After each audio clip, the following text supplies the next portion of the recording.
Olha, quais são os veículos mais importantes da tradição, da transmissão? São família, escola e cultura. Vamos dizer cultura profana e cultura religiosa, etc. Ora, a cidade, ela desestrutura a família. Cada vez mais as famílias estão desestruturando-se. É um fenômeno crescente. Há bairros no Rio que praticamente 80%, 90% das famílias já se desfizeram 1, 2, 3 vezes. Então, a tradição não passa. Porque não há pai, não há mãe, e muda o pai, muda a mãe, aí muda a tradição. Imagina uma criança recebendo 3 tradições diferentes numa idade pequena. Imagina a diarreia que passa na cabeça dessa criança. Mistura tudo. Então, nós vamos tender para uma sociedade cada vez mais fragmentada. E esse vai ser um dos problemas mais graves da educação. Eu considero um dos mais graves da educação hoje, da escola. Não é na família, depois eu vou falar da escola. Como é que uma família consegue, vamos dizer que vocês são católicos, cristãos sérios, convictos, como é que vocês conseguem passar para os seus filhos uma tradição e criar um imaginário coeso, se o menininho vai dizer, minha coleguinha não é assim. O meu coleguinha também não é assim, não. O meu coleguinha é diferente. Talvez vocês estejam corretos, mas o coleguinha já não. E na escola ele tem 30 coleguinhas. E os 30 coleguinhas são diferentes dele. E aí vem um filósofo, sociólogo americano, muito interessante, sobretudo quando ele era mais jovem, agora está muito conservador, que é Peter Berger. Ele trabalhou muito, mas muito mesmo, essa ideia do nomos. Está muito confusa a minha reflexão? Porque hoje eu estou saltitando muito. Tá não?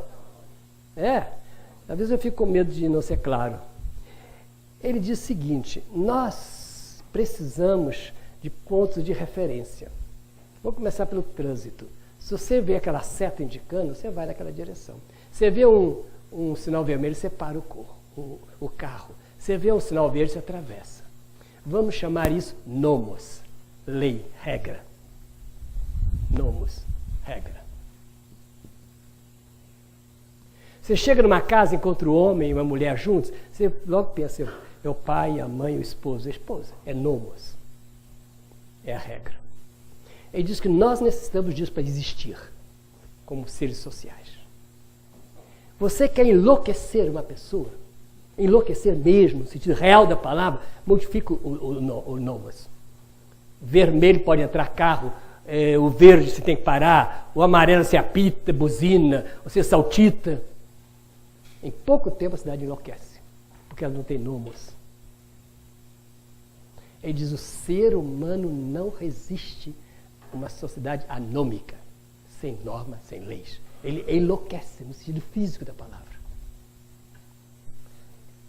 Ora, o lugar de criar o nomos, primeiro é a família. Vocês viram esse menininho de 10 anos, né? Que atira da professora e se mata. Está vendo que antes era 14, 17 que atiravam nos pais ou nos outros. Agora é com 10. Daqui a pouco 8. O que é isso? Sem julgar o caso particular, que os psicólogos vão estudar cada caso em particular, mas olhando como no nível social nós estamos pensando, é falta de nomos. Não tem regra, não tem norma. Eu posso bater no professor. Não tem norma. Então a sociedade começa a enlouquecer.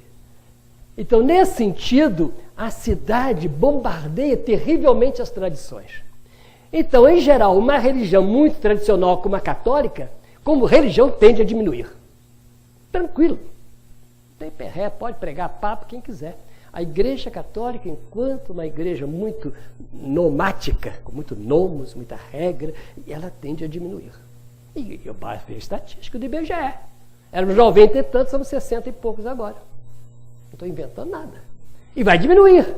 Por quê? A não ser que mude culturalmente, né? Estou falando do momento atual que estou analisando. Porque a fonte do nomos está falhando. É possível que a sociedade acorde e ressuscite a família? É possível. Por um país muito mais avançado que nós, em cultura, em tempo, é a França. A França tem a família bem mais conservadora que o Brasil. Eu fiquei muito bem impressionado quando eu trabalhei com jovens franceses. A estrutura da família francesa ainda resiste. Os franceses apostaram na família, acertaram. Agora, os americanos apostaram menos.